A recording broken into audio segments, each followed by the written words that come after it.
আওয়ামী লীগকে বাদ দিয়ে নির্বাচনটা আমি ব্যক্তিগতভাবে পছন্দ করি না, আমিও চাই না। আমি মনে করি যে আওয়ামী লীগ এই নির্বাচনে থাকা উচিত ছিল, এটা আমি পার্সোনালি মনে করি। আমি যদি 5ই আগস্টের পর থেকে আজকে পর্যন্ত তার বক্তব্য মিলাই, তার সাথে চট করে আমি এটা মিলাইতে পারি না। মানে এত অশালীন ভাষায় 2 দিন পরে ভোট, এইটা বললে ভোট বাড়বে না কমবে এইটুক সেন্স তার নাই। অর্থনৈতিকভাবে আপনি মেরে ফেলে দিচ্ছেন। বাংলাদেশের সমস্ত টাকা ইন্ডিয়াতে পাচার হয়ে গেল, ইন্ডিয়া এখন সেই টাকা ইউজ করতেছে আমার ইলেকশনের বিরুদ্ধে। বাট জামাতের সাথে আমেরিকা আছে, তার মানে হচ্ছে এই জামাত ক্ষমতায় গেলে যেতেও পারে, এরকম একটা ব্যাপার, এরকম একটা আতঙ্ক বোধহয় ঢুকেছে। তাহলে এই সমস্ত বিষয়গুলো আসতেছে কেন? এই জন্য অনেক কিছু আসে যায়, যে এই জন্য যারা ভোটার না তারা রাস্তায় নেমেছে। রাজ্জাকি ভাই বললেন যারা রাস্তায় নেমেছে তারা কি ভোটার? এইটুক সেন্স তার নাই, বাড়বে না কমবে। 1 2 আপনি মাঠে যারা নামলো, হ্যাঁ, তারা কি জামাতের ভোটার? আদৌ জামাতের ভোটার?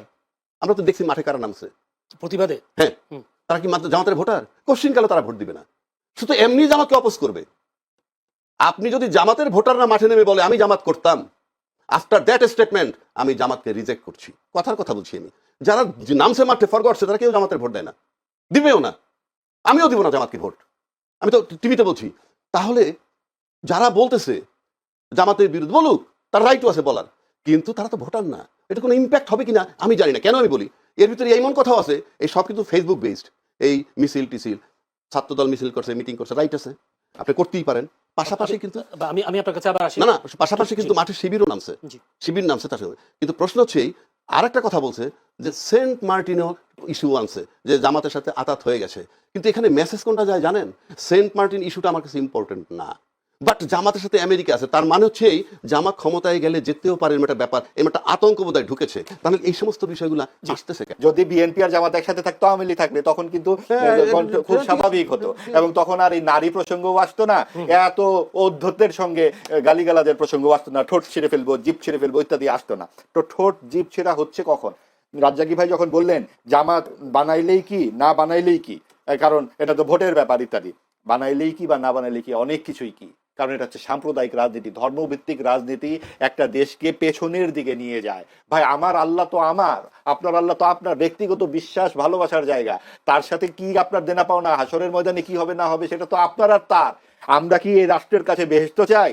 আমরা কি কোন কোন অনন্ত সুখের প্রত্যাশা করি নাকি রাষ্ট্রের কাছে? আমরা চাই এখানে গণতন্ত্র, বাক স্বাধীনতা, মৌলিক কিছু অধিকার, ভাত কাপড়ের একটা ন্যূনতম চাহিদা। আমরা কি ওই বেহেশতে গিয়ে ভাত কাপড় চাইবো নাকি? ওখানে তো অডেল এমনিই থাকবে। কাজে এই যে জাগতিক যে বিষয়গুলো, ইহজাগতিকতা, এটাই হচ্ছে একটি প্রগতিশীল রাষ্ট্রের মূল জায়গা।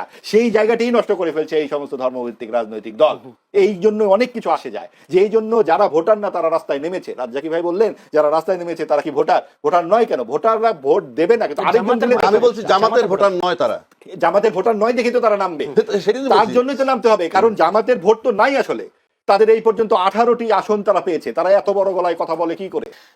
যদি মাহবুব আজিজ ভাইয়ের কথায় যদি বলি, এভাবে 5 আগস্টের পর ইতিহাস বিকৃত হচ্ছে, অন্ধকারে নিমজ্জিত করার একটা চেষ্টা চালানো হচ্ছে। যদি মির্জা ফখরুল আজকেও বলেছেন যে জামাত ইসলামী বাংলাদেশকে সামনে এগোতে দিতে চায় না, তারা দেশটাকে আফগানিস্তান বানাতে চায়, তার মানে জামায়াতের প্রতি দোষটা দিচ্ছে। আমার কাছে না খুব বিরক্ত লাগে বিষয়গুলো আলাপ করতে। আমি কেন এই আলাপগুলো করব? আপনার মানে আমরা এখানে বসছি, মানে শুধু জামাত নিয়েই আলাপ করতেছি। বিএনপি নিয়ে তো অনেক কিছু বলেন। না বলতেছি কেন মনে হয় জানেন? গত 16 বছর যে আওয়ামী লীগ ক্ষমতায় ছিল না, অফিসিয়ালি কিন্তু তার বিরোধী দল ছিল জাতীয় পার্টি, কিন্তু চলনে বলনে কহনে শুধুই ছিল বিএনপি।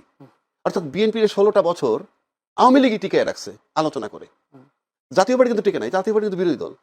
আমার কাছে আজকেও মনে হইতেছে যে আমরাই বোধহয় খালি জামাতকে টিকায় রাখতেছি, মানে এই জামাত নিয়ে আলাপ করতে। কন্যার সাথে দেখা নাই বিয়া শুক্রবার, উনি ধাপে ধাপে করবেন, এখন তো নির্বাচন হয় নাই, জীবনে এখন পর্যন্ত ক্ষমতায় আসে নাই, আসলে কি জগৎ মেনে নিবে? প্রশ্নই ওঠে না। যদি না মেনে নেয়, আমরা আননেসেসারি টাইমটা নষ্ট করতেছি। কেন করতেছি বললাম কথাটা, বাংলাদেশে মুক্তিযুদ্ধের পক্ষে শক্তি হিসাবে কিন্তু সবচেয়ে বেশি সুপরিচিত আওয়ামী লীগ, এবং এইটার ধারক বাহক তারা যেভাবে ব্যবহার করছে। কিন্তু আমরা দেখছি 2001 সালে যখন নির্বাচন হইল, তখন 96 থেকে 2001 কেয়ারটেকার অধীনে নির্বাচন হচ্ছে, তখন কিন্তু একটা জোট হয়েছিল। জোটটা কি?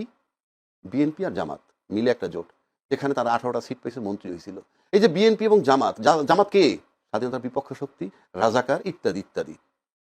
তার সাথে যারা জোট করলো, জোট করে পরাজিত করলো কাকে? মুক্তিযুদ্ধের পক্ষের শক্তিকে। এটা কি ইতিহাস? এটা কি? আপনি মুক্তিযুদ্ধের পক্ষের শক্তিকে তাড়িয়ে দিচ্ছি আমরা, রাজাকারের সাথে জোট গঠন করে মুক্তিযুদ্ধ, এটা একটা ন্যারেটিভ বয়ান মাত্র, আর কিচ্ছু না। ক্ষমতায় যাওয়া, তাহলে মুক্তিযুদ্ধের চেতনার শক্তি যে তার বিরুদ্ধে যখন রাজাকারকে নিয়ে জোট করে, সেইটা এই দেশে আমরা ছিলাম না? কি কথা হয়েছে? কিছুই হয় নাই। তো দিস ইজ দ্য সিনারি। আপনি খালি বললে তো হবে না, আপনি বরং আমরা 53 বছর যাবৎ যুদ্ধের চেতনা লালন করতেছি। মুক্তিযুদ্ধের ইতিহাস কার বাপের ক্ষমতা আছে এটা বাদ দেয়? আপনি যদি সম্পূর্ণ রাষ্ট্র বিরোধী একটা লোকেরও বলেন যে ভাই তুমি মুক্তিযুদ্ধের ইতিহাসটা লেখো বাংলাদেশের, তার কি ক্ষমতা আছে 71কে বাদ দেওয়ার? এটা কোন ধরনের ন্যারেটিভ যে আমরা মুক্তিযুদ্ধ থেকে বাদ দিয়ে দিচ্ছি? তার ধারাবাহিকতায় 24-এর আন্দোলন হয়েছে। 24-এর আন্দোলন হয়েছে। এই 24-এর আন্দোলন যেদিন হয়েছে তখন সেদিন কি করছে? যারা ফেসিজমের বিরুদ্ধে লড়াই করছে। কি ফেসিজম? যারা দেশের ইন্টারনাল এক্সটার্নাল দুইটা সার্বভৌমত্ব নষ্ট করছে। এক্সটার্নাল সার্বভৌমত্ব কি? বিনা বিচারে হত্যা, আয়নাঘর, ক্রস ফায়ার, বিডিআর হত্যা, শাপলা চত্বরে হত্যা, এগুলো হলো আমার ইন্টারনাল সার্বভৌমত্ব। এক্সটার্নাল কি? 10 লাখ রোহিঙ্গা ঢুকছে, কেউ বাধা দিতে পারে নাই। দলমত নির্বিশেষে সরকারের সাথে সব দল একত্র হয় নাই, আরামসে ঢুকছে। আমার সার্বভৌমত্ব ছিল না।